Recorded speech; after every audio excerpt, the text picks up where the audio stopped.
கடாமுருகன் மேல கேஸ் கொடுக்க வந்திருக்காரு. வந்திருக்கோம். கடாமுருகனா?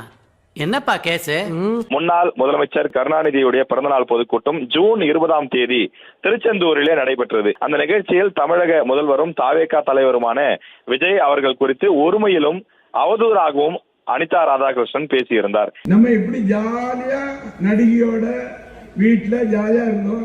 எனவே தாவேகா நகர செயலாளர் செல்வம் என்பவர் அனிதா ராதாகிருஷ்ணன் மீது புகார் கொடுத்திருந்தார். முதல்வர் விஜய் குறித்து அவதூறாக பேசிய வழக்கில் முன்னாள் அமைச்சர் அனிதா ராதாகிருஷ்ணன் கைது செய்யப்பட்டிருக்கிறார். முன்ஜாமீன் மனு தள்ளுபடியான நிலையில் தற்போது நடவடிக்கை எடுக்கப்பட்டிருக்கிறது. தற்போது அனிதா ராதாகிருஷ்ணன் எம்எல்ஏ கைது செய்யப்பட்டிருக்கிறார் அப்படிங்கிற அண்மை செய்தியை பார்க்கிறோம். பேச்சாடா பேசுன, கொஞ்சம் நெஞ்ச பேச்சா பேசுன. மன்னர் பரம்பரை, மண்ணாங்கட்டி பரம்பரை, நீயே இப்ப மாவு கட்டு பரம்பரை ஆகிட்டாங்க. அவரது கட்சி நிர்வாகிகள் ஆத்தூர் காவல் நிலையத்தில் புகார் அளித்திருந்தனர். புகார் அளித்ததன் அடிப்படையில் கடந்த ஒரு வாரத்திற்கு முன்பு அவர்கள் மீது வழக்கு பதிவு செய்திருந்தனர். இன்ஸ்பெக்டர் சார், இந்த ஜென்மத்தை மட்டும் தனி ஜெயில கொண்டு போய் அடைங்க, மத்த கைதிகளோட சேர்த்துறாதீங்க, அவங்க எல்லாத்தையும் கருத்து வச்சிருவாங்க. முதல்வர் குறித்து அவதூறு பேசிய வழக்கில் கைது செய்யப்பட்டுள்ள மூஞ்ச பாருங்க, அடுப்பு மாதிரி.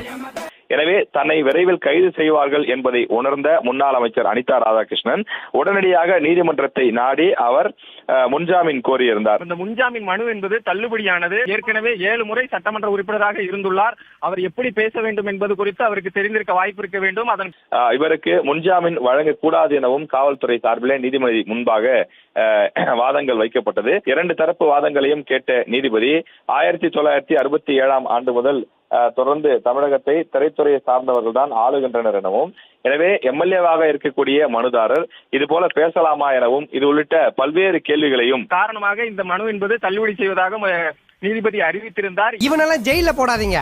50-60 பேர் சாப்பிட வேண்டிய சாப்பாட்டை ஓண்டியால தின்னு தீர்த்துடுவான்.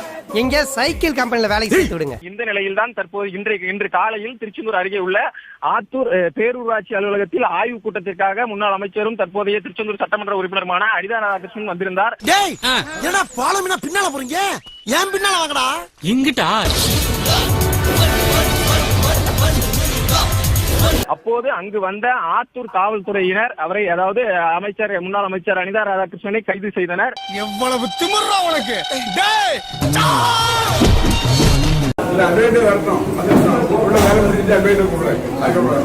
கைது செய்யும் போது தன்னுடைய வண்டியில் ஏறி தூத்துக்குடி மாவட்ட காவல் அலுவலகத்திற்கு வருவதாக தெரிவித்திருந்தார்.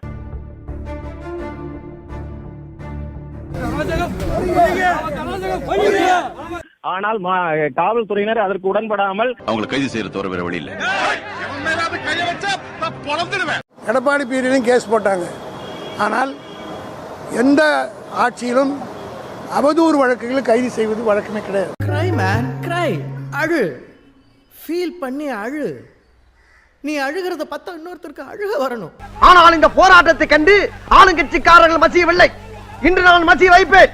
இதே இடத்திலே தீ குளிப்பேன். சாவே.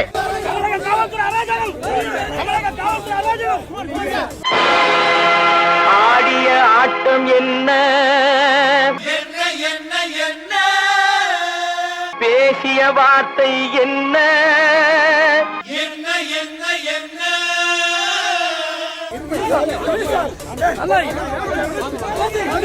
டேய் முன்னாடி வாடா. பின்னால உட்கார்ந்தா கொஞ்சம் ஈஸியா. நான் முன்னாடி ஓட்டும்போது பின்னாடி இறங்கி வர்றதுக்கா? வா முன்னாடி கேட்டுக்குள்ள வாடா. கேட்டுக்குள்ளையா? அவர்கள், அதாவது காவல்துறை வாகனத்திலேயே தற்போது மாவட்ட காவல் கண்காணிப்பாளர் அலுவலகத்திற்கு, தூத்துக்குடி மாவட்ட காவல் கண்காணிப்பாளர் அலுவலகத்திற்கு அவரை அழைத்து சென்றுள்ளனர்.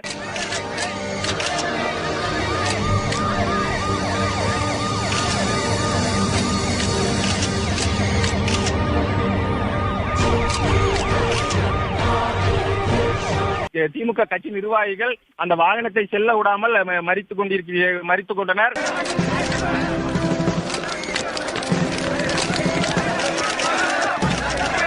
அதைத் தொடர்ந்து அவர்களை மீறி தற்போது மாவட்ட காவல் கண்காணிப்பாளர் அலுவலகத்திற்கு முன்னாள் அமைச்சரும் தற்போதைய சட்டமன்ற உறுப்பினருமான அனிதா ராதாகிருஷ்ணன் அழைத்து செல்லப்படுகிறார்.